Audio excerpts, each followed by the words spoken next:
আসসালামু আলাইকুম। কেমন আছেন সবাই? আশা করি সকলেই ভালো আছেন। আমিও আল্লাহ তাআলার অশেষ রহমতে আপনাদের দোয়ায় ভালো আছি। আমি এর আগে আরো কয়েকটা ভিডিওতে বলছিলাম যে আমার পেজের কমেন্ট ম্যানেজার শো করতেছে না। আগে শো করছিল, কমেন্ট আসলে কমেন্টে রিপ্লাই দিতে পারছি, কিন্তু অনেকেই আমার ভিডিওতে কমেন্ট করেন যে রিল ভিডিওতে, ওই রিলসের কমেন্টগুলো আমি দেখি কিন্তু আমি রিপ্লাই করতে পারি না।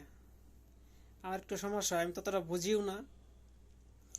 এই কমেন্ট ম্যানেজারটা সম্বন্ধে আমি অনেকগুলো ভিডিও দেখছি। ভিডিও দেখে আমি স্ক্রিনে শো করার ব্যবস্থা করাইছি কিন্তু করে না। আপনারা হয়তো বা অনেকেই মনে করবেন যে আমি আপনাদের ভিডিওতে বা আপনাদের কমেন্টে রিপ্লাই করি না, রিপ্লাই দিই না। এটা আসলে ঠিক না, আমি পারতেছি না। যদি এটার কোনো সমাধান থাকে তাহলে দয়া করে আমাকে জানাই।